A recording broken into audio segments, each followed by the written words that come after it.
Well, with the announcement of a sequel, it looks like they're gonna be doing it again.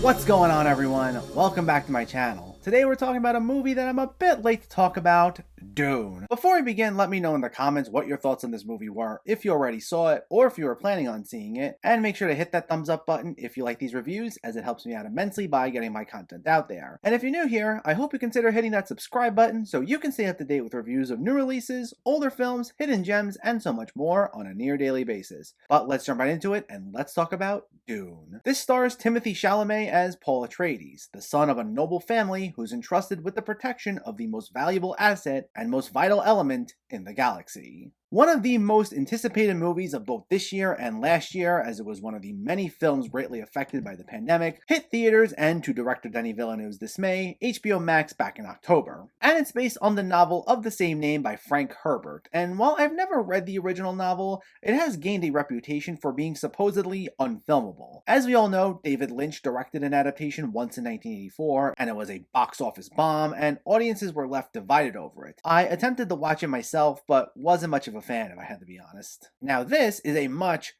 better version of this story, which actually is really just part one, as it only covers the first half of the novel, and we'll get more into that in a moment. If there's someone who's able to bring the source material to the big screen, it's Denis Villeneuve, which really makes sense when you think about it, considering this was the guy who managed to revisit Blade Runner 30 years later and make a movie that some fans have even argued is better than the original, which is usually unheard of for belated sequels. Now, the main reason the novel was considered unfilmable is due to its scope. There's a lot of backstory, a vast lore, a lot of characters and locations, and it covers a history that spans years. It's a lot to cram into just one movie, or really even two movies. It's something that would seem only possible on television, and I know there was a miniseries for this back in 2000, but I haven't seen it. But Villeneuve, along with co-writers Eric Roth and John Spates, found a way to not only fit a lot in here, but make it feel completely accessible. This moves through a number of locations, and we're introduced to a lot of characters, and they all reference events,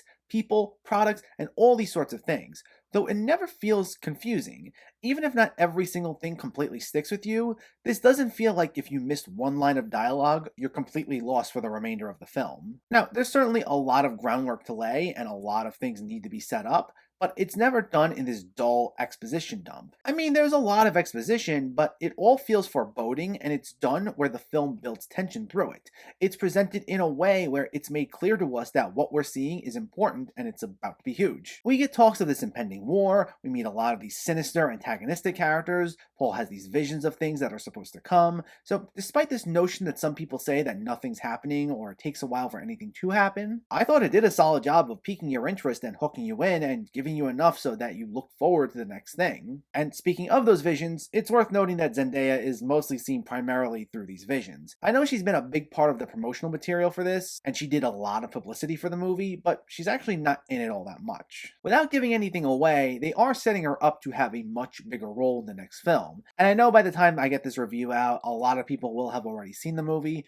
but if you haven't yet and you're expecting a lot of Zendaya, she was fine with what she was able to do, but just temper your expectations. The rest of the cast, however, was great. I can honestly take or leave Timothee Chalamet in general, which I know is something of a hot take. I know he has a huge fan base, but I always found him to just be fine. But here he was solid. He's a good actor in general, and I thought he did a fine enough job of making Paul feel like a compelling protagonist, so there's that. You also have Oscar Isaac as Leto, Paul's father, who was excellent as always, as well as Josh Brolin and Jason Momoa are also high-ranking members of House Atreides and also act as mentors to Paul, and both just exuded the usual amount of cool that they both do, with Momoa providing a surprising bit of comedic relief, which was just enough to not feel distracting or forced. But the big standout in the supporting cast, and actually the entire cast, is Rebecca Ferguson as Paul's mother, Lady Jessica. Ever since seeing her in Dr. Sleep in 2019, I've been wanting her to get her time to shine, as she was just fantastic there, and that film didn't get as much attention as I think it should have, which I know is also everyone's fear with this movie. But she's given just as strong of an arc as Paul. She's not simply just a side character, but someone who's also heavily involved in Paul's training and aids him in his journey,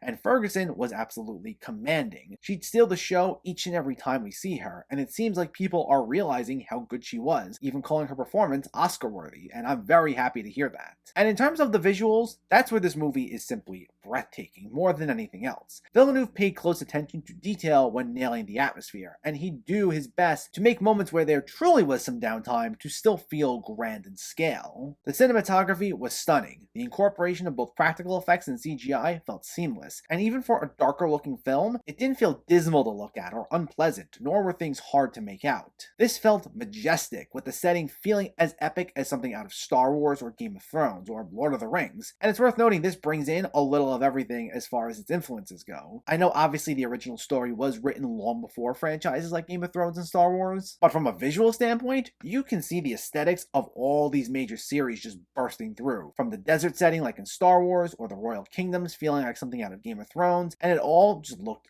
gorgeous. And with Hans Zimmer's score complementing a lot of this, just booming through each and every scene, it made it all feel spectacular. We also get some really cool fight scenes here, both on larger and smaller scales. They're not quite used all the time, as that isn't exactly the type of movie this is, but when it gets going, they are absolutely thrilling. And Villeneuve stages those pristinely, with Zimmer's score again really adding to the excitement. And the way it seamlessly transitions from going for these scenes that rely on brooding atmosphere to something more thrilling, it never felt jarring at all, and I really gotta once again commend this. Now, as we know, this movie did get released in both theaters and on HBO Max. Now, at the time, I've heard some people say they didn't like this movie, and they said they watched it at home, but they were then encouraged to give this another shot, but in theaters. Though honestly, I really don't think that was gonna help much. I mean, sure, they'll probably have more of a respect for the visuals because of just how beautiful they look and because the theater will make them pop more. But I think if a movie loses its value simply based on the platform you use to see it,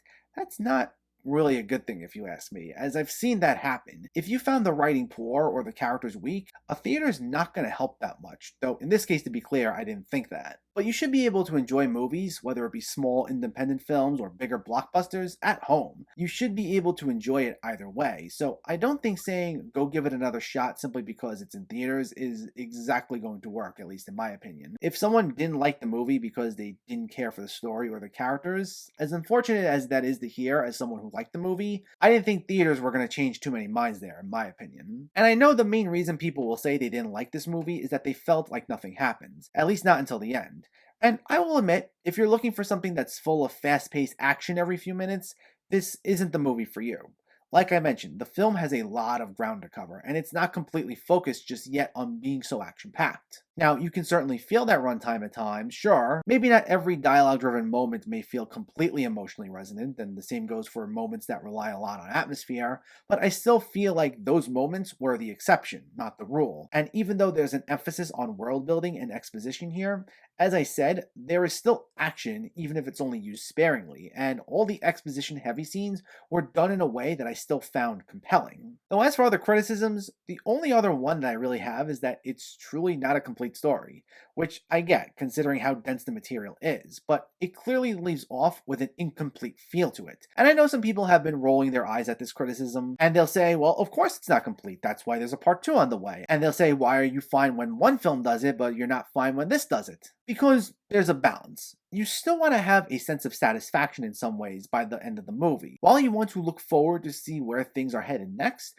you still want arcs to be fulfilled, or at least parts of the journey to feel fulfilled at the same time. Even in the Lord of the Rings trilogy, even though you do have to watch all 3 of those to truly get a satisfying ending, you can still feel some sense of gratification on the characters getting through specific parts of their journey or growing to a degree by the end of the first 2 movies. Even though you know that's not the end of the story, because of where these characters are at the end of each movie as opposed to the beginning, you feel some sense of satisfaction, and you feel like it's a complete chapter. Same thing with the original Star Wars trilogy as another example. I didn't feel that so much with this. To me, it just stops. But obviously, I do want more. I'm interested in these characters. I'm interested in the story. I thoroughly enjoyed myself, and I want to see where this goes, but I gotta admit, it still feels incomplete.